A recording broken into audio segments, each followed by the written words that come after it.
vai ser difícil gravar esse vídeo, mas vamos lá. Eu já peço até desculpa porque tá um calor, além de tudo, de toda a densidade que é esse vídeo, tá um calorão aqui. Eu coloquei um ventilador aqui, mas tentei não colocar no meu rosto para não fazer nem barulho na câmera e nem ficar com muita poluição visual aqui. Mas vamos começar. Então, vamos falar um pouquinho sobre transtorno alimentar, né? Por que eu vou falar sobre isso? Eu encontrei, faz uns 2 meses já, uma carta que eu escrevi para mim mesma quando eu estava na época do vestibular, aí, pré-vestibular, devia ter uns 19, por aí, 18, 19 anos. E eu li essa carta para minha nutricionista. Eu vou explicar o que é, né, onde é que entra hoje essa questão que eu conheço de nutrição hoje. E ela falou, cara, isso é uma realidade de muita gente, as pessoas não enxergam que isso é uma questão. Elas acham que elas estão erradas e aí eu queria trazer um pouco disso para todo mundo, assim, se puder ajudar alguém vai ser ótimo. Deixa eu parar que veio um cachorro aqui. Mas eu vou explicar sobre a questão. Muita gente pode se questionar ou me questionar. Ah, mas você falou sobre todo esse transtorno alimentar e você está gorda. E isso é um ponto que eu vou abordar lá no final. Vamos à carta. Tá aqui. Vamos lá. Se eu chorar, acontece, né, gente? Tá aqui, ó. Papel de caderno de cursinho ainda. Vamos lá, vamos ler aqui. Estou admitindo pela primeira vez e espero me lembrar desse dia por um bom tempo. Este é um dos motivos pelo qual eu estou escrevendo. A memória é curta quando nos interessa e mais curta ainda quando se trata de um assunto assim. Isso aqui é para me dar uma bronca ou força toda vez que eu cair na fraqueza de voltar ao vício. Pausa aqui para explicar uma coisa. Nesse vídeo eu me refiro a vício com relação à comida. Eu entendo que não é comparável à questão de outros vícios, mas isso eu tinha meus 18, 19 anos. Hoje eu sou médica, para quem não me conhece, né? Eu sou médica, eu sou cirurgiã. E eu tenho outra compreensão sobre questões de vícios e tal, de parte química. Mas isso daí era só uma menina de 18 anos contando como ela se sentia. Então, só fazendo esse parêntese aqui importante. Sim, é sobre isso que eu quero discorrer. Justamente hoje eu admiti que sou viciada e que quero sair dessa. Alguns poderiam rir ao saber qual é o vício, porém eu julgo ser tão importante quanto outros. A dependência aqui é mais psicológica do que física, apesar de ter um pouco de ambas. E geralmente os que não têm problemas assim dizem ser fácil largar de um vício psicológico. Entendam aqui que eu não era médica, eu não entendia nada disso. Aqui eram as minhas percepções de uma adolescente de 18 anos. Bom, voltamos. Falo assim porque também já fui do grupo dessas pessoas. Hoje eu quero ajuda, quero me ajudar. Cansei de me olhar no espelho todo dia, naquela neurose de peso, e percebendo que eu aumentei, me desesperar e comer mais ainda. Que eu lembre no futuro que não é necessário comer toda a comida que está no prato, e nem querer provar tudo numa mesma refeição, nem almoçar pensando na janta, e muito menos comer pelo prazer e pelo gosto. Eu vou colocar aqui, gente, para dar uma pausinha, eu vou deixar aqui uma foto minha daquela época que eu separei para vocês entenderem todo o contexto, para vocês entenderem o que estava acontecendo aqui. Vamos continuar. Que eu me lembre do mal-estar depois de comer com os olhos e não apenas do bem-estar durante o comer. Muitos devem rir e dizer, precisa de vergonha na cara ao me ouvirem. Tudo bem. Admito que não é o fim do mundo. Contudo, não é tão fácil assim deixar um vício, ainda mais quando se trata de algo que não se pode largar para sempre. Talvez seja até um atenuante não precisar esquecer ou não poder totalmente esquecer do objeto do vício. Que eu aprenda a comer como uma maneira de reabastecer e não como uma fuga aos problemas ou como uma maneira de status. Vou ao shopping tomar um sorvete. Isso não é necessário. É como quem vai sair com os amigos e só pensa na bebida do barzinho. Não é necessário beber num barzinho, e eu sei disso, porque eu já fui a várias festas bebendo no máximo um copo ou um suco, quando todos bebem em garrafas. Então, por que eu não consigo ir a uma festinha sem ficar me policiando nas comidas? Ou parar apenas quando os outros param, mesmo sabendo do meu limite? Porque é raro eu não aceitar um sorvete ou um bombom ou qualquer outro alimento, mesmo tendo acabado de comer uma refeição. São atitudes que eu quero e vou reformular. Só espero não ser como algumas pessoas que conheço, que no dia que estão chateadas com o vício, dizem exatamente o que eu disse.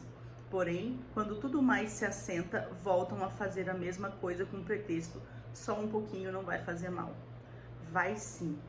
Se não for aparentemente, o viciado sabe que mexe com as suas convicções, pois quebrou uma promessa, um compromisso consigo mesmo, e a partir de um certo ponto já começa a ter ideia de que é fraco, pois não pôde suportar.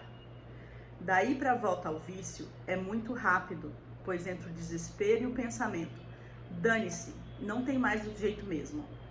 Alguns poderiam recomendar o Vigilantes do Peso, que eu já tinha feito várias vezes nessa época, tá?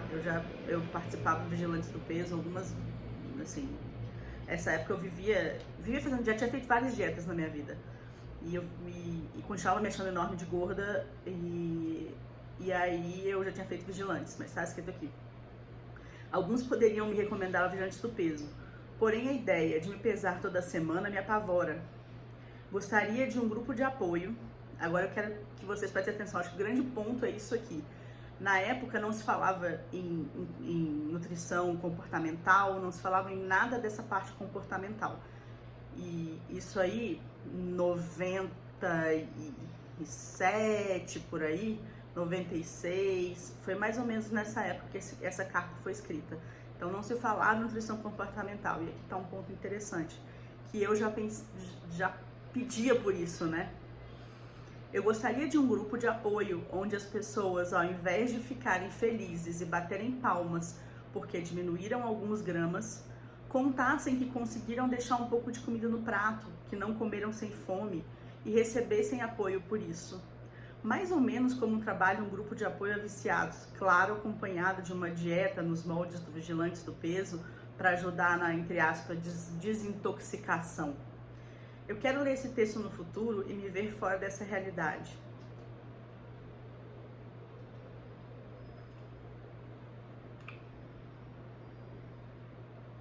E todas as vezes que eu me sinta tentada ao famoso dane-se, eu possa lê-lo, refletir e lembrar de algumas passagens assim: e fulana, tá no Vigilantes do Peso, mesmo? Tá magrinha. Lembrar quanto isso dói, ser taxada por mim mesma de sem força de vontade, sem caráter, sem alguém que não toma vergonha na cara. E eu finalmente tomar vergonha na cara, como diriam alguns, e sair dessa para sempre.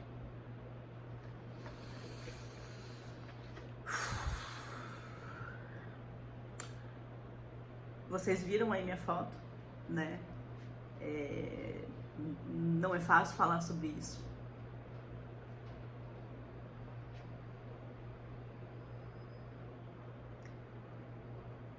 E aí hoje, né, depois de tantos anos, 30 anos quase depois,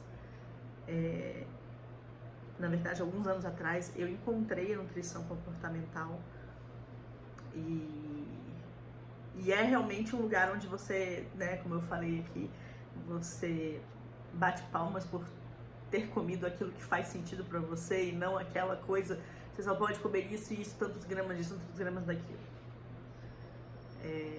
Isso aqui eu não sabia, né? A nutricionista me falou que isso aqui é um retrato do que ela vê todos os dias. E que isso aqui era uma menina de 18 anos pedindo ajuda. Mas não mostrando pra ninguém, porque isso aqui foi só meu. Eu guardei aí por quase 30 anos essa carta. Dizer que eu tô livre disso aqui hoje, mentira. E obviamente que coisas que a gente constrói 10, 20, 30, 40 anos, a gente não desconstrói assim, acorda de manhã e sou outra pessoa. eu penso em outra forma, não, são coisas que a gente vai construindo até porque a gente vai colocando pilares em cima daquilo, né? E já posso dizer que muita coisa foi desconstruída, mas a intenção aqui é a gente expor essa questão e entender que naquela época eu me via com o peso que eu tenho hoje. Então o peso que eu tenho hoje é muito mais uma readequação da minha cabeça do que qualquer outra coisa. Naquela época, eu me olhava no espelho e me via com o peso que eu tenho hoje. E foi uma vida inteira assim, né? Bom, tá aí. Eu espero que ajude outras pessoas que estão sofrendo essa mesma coisa e acham que estão erradas, como eu achava que eu estava muito errada e que não tinha solução e que não tinha tratamento e que não tinha quem pudesse me ajudar. Eu acho que esse é o grande ponto da história, é poder entender que existe ferramenta, existe quem possa te ajudar. E você não tá errada, porque você de repente vai em 50 nutricionistas e entra na coisa do foco, força e fé, que funciona para algumas pessoas, mas para outras pessoas não. Pelo menos não em alguns momentos de vida, não vai funcionar. E aí você falha numa, falha noutra, falha noutra, falha noutra, e você acaba se achando a pior pessoa do mundo. Porque você não se vê conseguindo nada, né? Você se vê como uma pessoa que só falha, e aí você recebe vários adjetivos de profissionais de saúde também. Eu espero que tenha ajudado e é isso. E que bom que a gente hoje tem essa parte comportamental para nos ajudar. Beijo para vocês.